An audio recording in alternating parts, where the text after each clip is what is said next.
भारत माता की। ऐसे नहीं भाई, कश्मीर से कन्याकुमारी और कामरूप से कच्छ तक हर बूथ में आवाज जानी चाहिए। आज भारतीय जनता पार्टी का स्थापना दिन है।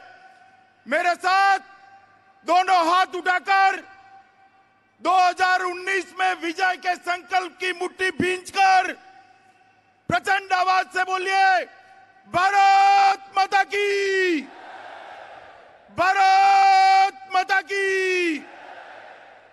मंच पर उपस्थित प्रदेश भारतीय जनता पार्टी के अध्यक्ष श्रीमान राव साहेब दानवे जी,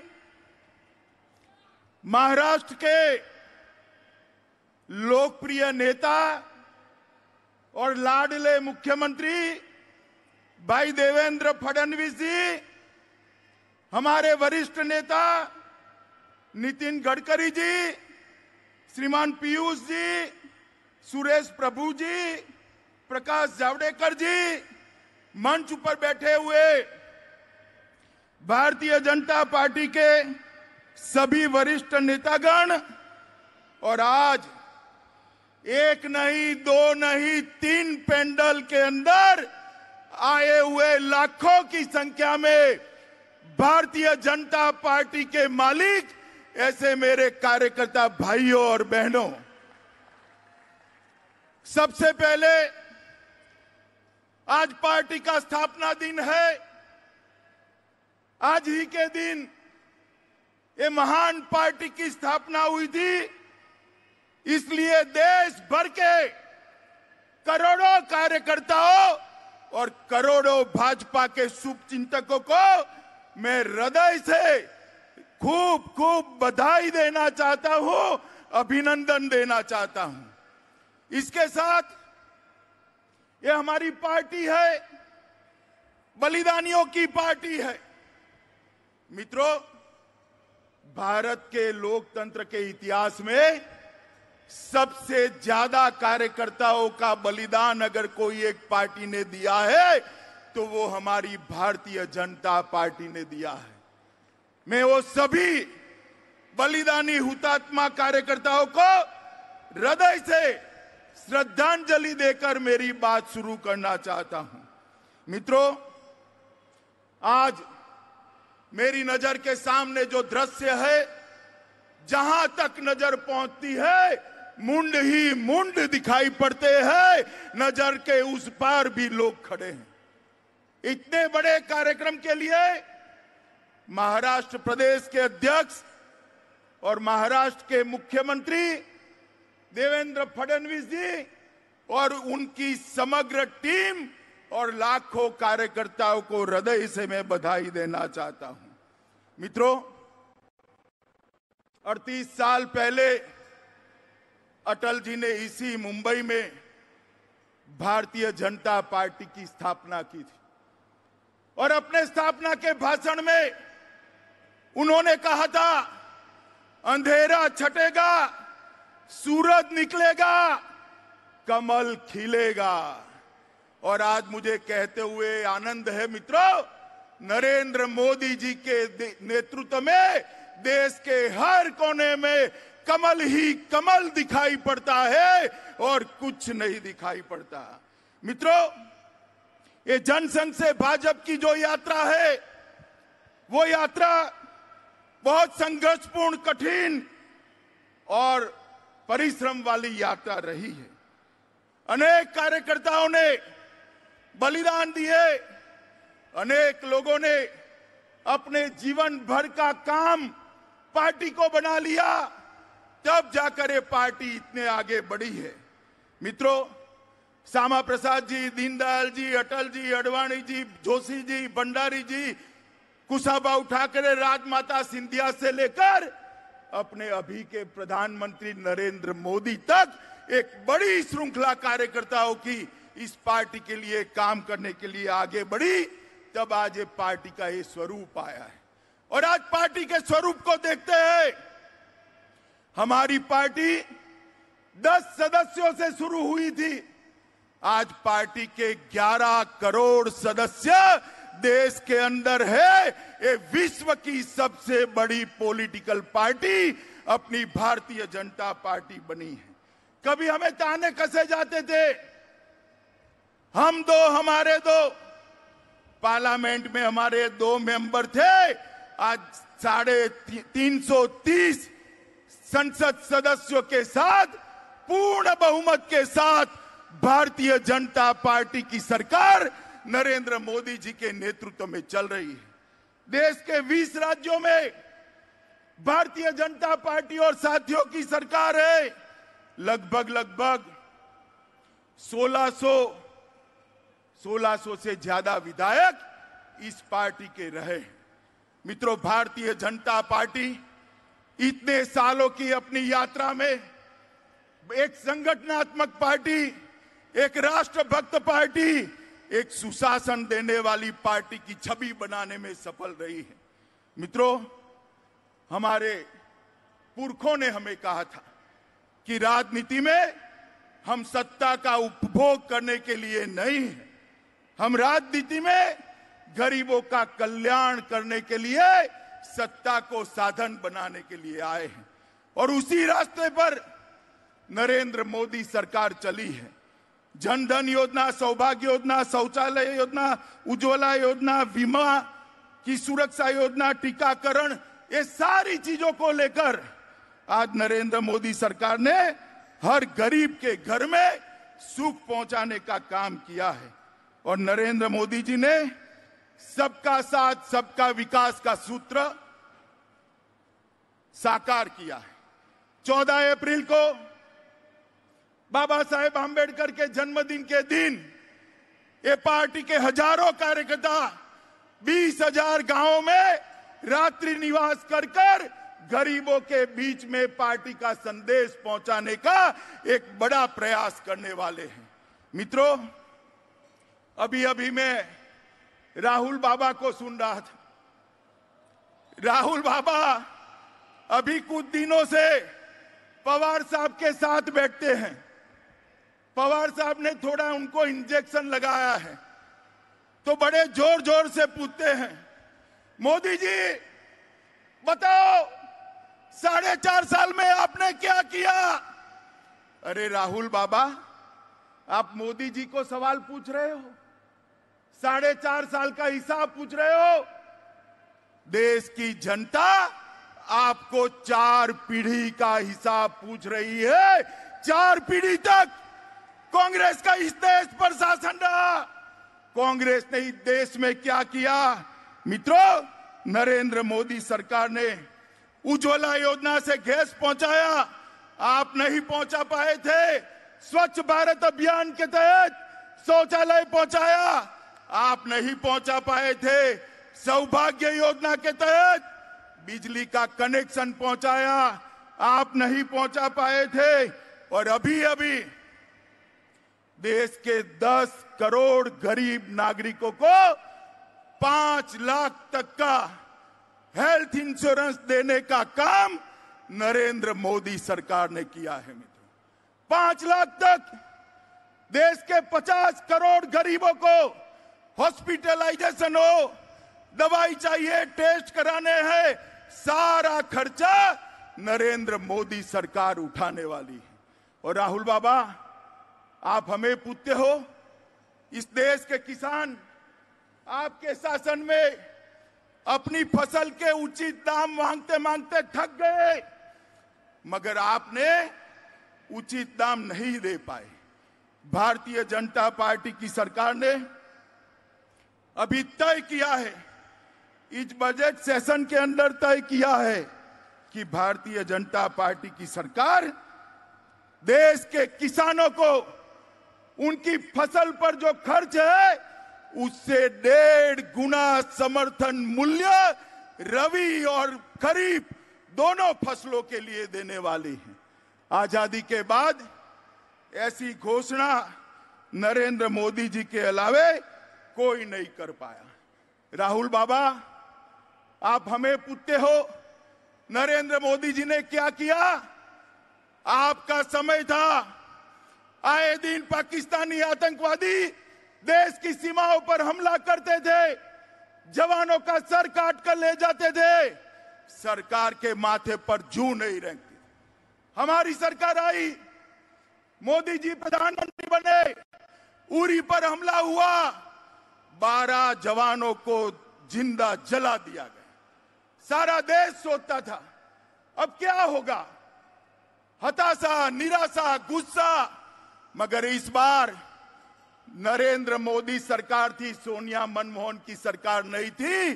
10 ही दिन में नरेंद्र मोदी जी ने फैसला किया, अपने जवान पाकिस्तान की सीमा में घुसकर सर्जिकल स्ट्राइक कर अपने जवानों का बदला लेकर वापिस आए। राहुल बाबा, आपको समझ नहीं है, यही एक घटना से दुनिया को, हिंदुस्तान को देखने का नजरिया बदला है। अमेरिका और इजराइल के बाद अपना बदला अगर कोई एक देश ले सकता है तो मोदी जी के नेतृत्व में भारत ले सकता है। ये बात नरेंद्र मोदी जी ने सिद्ध कर दिखाई है। मित्रों, अभी अभी एक झूठ का पुलिंदा फैलाना चालू किया। देवेंद्र जी ने बात करी, राहुल बाबा कहते हैं एसटी एससी एक्ट को डिमोलिश कर दिया। कोई एसटी एससी एक्ट को डिमोलिश नहीं किया, रिजर्वेशन हटा देंगे। राहुल जी, पवार साहब, कान खोल कर सुन लो, भारतीय जनता पार्टी कभी रिजर्वेशन को हटाने वाली नहीं है। इतना नहीं, आप हटाना चाहोगे तो आपको भारतीय जनता पार्टी हटाने भी नहीं देगी। ये कमिटमेंट भारतीय जनता पार्टी का है। मित्रों, अभी कुछ दिन पहले मैं प्रेस देख रहा था। प्रेस में गुलाम नबी आजाद साहब कहते थे कि सरकार जवाब देना नहीं चाहती है पार्लियामेंट। मित्रों, पार्लियामेंट तो विपक्ष ने चलने नहीं दी। हम हर मुद्दे पर चर्चा के लिए तैयार थे। आज पार्लियामेंट समाप्त हो गई, तब तक मोदी जी ने पार्लियामेंट चलाई, विपक्ष ने दंगा कर पार्लियामेंट को चलने नहीं दी। शोर शराबा किया, योजनाबद्ध तरीके से करा। अरे गुलाम नबी साहब, पार्लियामेंट छोड़ो, ये जनता की पार्लियामेंट के बीच में मैं खड़ा हूं। जहां चर्चा करनी है मंच तय कर लो। भारतीय जनता पार्टी हर चर्चा करने के लिए आपके साथ तैयार है। हम चर्चा से नहीं डरते हैं। हमने ऐसा कुछ नहीं किया है मित्रों कि हमें छिपाना पड़े। यहां पर महाराष्ट्र में पहले आपकी सरकार चलती थी, पवार साहब की कैप्टनशिप में चलती थी, लाखों करोड़ रुपए का घोटाला किया था। केंद्र में आपकी सरकार थी, 12 लाख करोड़ का घोटाला किया था। केंद्र में नरेंद्र मोदी सरकार और महाराष्ट्र में देवेंद्र फडणवीस सरकार, दोनों सरकार पर घोटाले का एक भी आरोप पूरे देश में कोई नहीं लगा सका है। भारतीय जनता पार्टी ने पारदर्शी सरकार देने का काम किया है। आपके समय में महाराष्ट्र में आए दिन किसानों की हत्या होती थी, आत्महत्या होती थी। देवेंद्र जी की सरकार में किसानों की आत्महत्या की दर में भारी गिरावट लाने का काम देवेंद्र फडणवीस ने किया है। मित्रों, इंडस्ट्रियल इन्वेस्टमेंट, किसानों के खेत में पानी पहुंचाना, भ्रष्टाचार विहीन सरकार चलाना और इंदू मिल में बाबा साहेब आंबेडकर के स्मारक की रचना करना, ये सारे काम भारतीय जनता पार्टी की नरेंद्र मोदी सरकार और देवेंद्र फडणवीस सरकार ने किया। मित्रों, 2019 का काउंटडाउन शुरू हो चुका है। सारा विपक्ष आह्वान करता है एकत्रित आओ, एकत्रित आओ, एकत्रित आओ। मैंने एक वार्ता सुनी थी, जब बहुत बड़ी बाढ़ आती है, सारे वृक्ष, पेड़ पौधे पानी में बह जाता है, एक वट वृक्ष अकेला बच जाता है, तो सांप भी उस वट वृक्ष पर चढ़ जाता है, नेवला भी चढ़ जाता है, बिल्ली भी चढ़ जाती है, कुत्ता भी चढ़ जाता है, चीता भी चढ़ जाता है, शेर भी चढ़ जाता है, क्योंकि नीचे पानी का डर है, इसलिए सब एक ही वृक्ष पर इकट्ठा होते हैं। ये मोदी जी की जो बाढ़ आई है ना, बाढ़, इसके डर से सांप, नेवला, कुत्ता, बिल्ली सब इकट्ठा होकर चुनाव लड़ने का काम कर रहे हैं। अगर मैं आज इस कार्यकर्ताओं के माध्यम से देश भर के कार्यकर्ताओं का आह्वान करना चाहता हूं। मित्रों, दुनिया का सबसे लोकप्रिय नेतृत्व भारतीय जनता पार्टी के पास आज है। हमारे नेता नरेंद्र मोदी दुनिया के सबसे लोकप्रिय नेता है। मित्रों, उसके नेतृत्व में 19 का चुनाव जीतना है, और 19 का चुनाव नारों के आधार पर नहीं जीतना है, खोखले वादों के आधार पर नहीं जीतना है। नरेंद्र मोदी सरकार ने जो काम किया है, भारतीय जनता पार्टी ने जो संगठन बनाया है हर बूथ के अंदर, वो कार्यकर्ता मोदी जी के काम को लेकर घर घर जाए और 19 के चुनाव के लिए तैयारी करें। मित्रों, 2014 में मोदी जी की सरकार आई, अभी अभी विपक्ष को खुश होने का एक मौका मिल गया। 2 लोकसभा के चुनाव हम हार गए, तो राहुल जी ने पेड़े बांटे, मिठाइयां बांटी। अरे राहुल बाबा, हम तो चुनाव हार गए, आपकी पार्टी की तो जमानत जब्त हो गई, वहां जमानत जब्त हो गई। मैंने पहला ऐसा नेता देखा जो अपनी पार्टी की जमानत जब्त होने पर मिठाइयां बांटता है। मित्रों, राहुल बाबा को मैं कहना चाहता हूं, राहुल बाबा, हम 2 सीटें हारे हैं, आपकी 11 सरकारें आपसे छीन लेने का काम मोदी जी के नेतृत्व के अंदर भारतीय जनता पार्टी ने किया है। 2 सीट से क्या होता है? महाराष्ट्र में चुनाव आया, कांग्रेस गई, भाजपा आई। हरियाणा में चुनाव आया, कांग्रेस गई, भाजपा आई। झारखंड में चुनाव आया, कांग्रेस गई, भाजपा आई। कश्मीर में चुनाव आया, कांग्रेस गई, भाजपा आई। मणिपुर में चुनाव आया, कांग्रेस गई, भाजपा आई। आसाम में चुनाव आया, कांग्रेस गई, भाजपा आई। उत्तराखंड में चुनाव आया, कांग्रेस गई, भाजपा आई। उत्तर प्रदेश में चुनाव आया, कांग्रेस गई, भाजपा आई। गोवा, गुजरात, हिमाचल, त्रिपुरा, मेघालय, नागालैंड, ये सारे राज्य मोदी जी के नेतृत्व में हम जीते हैं।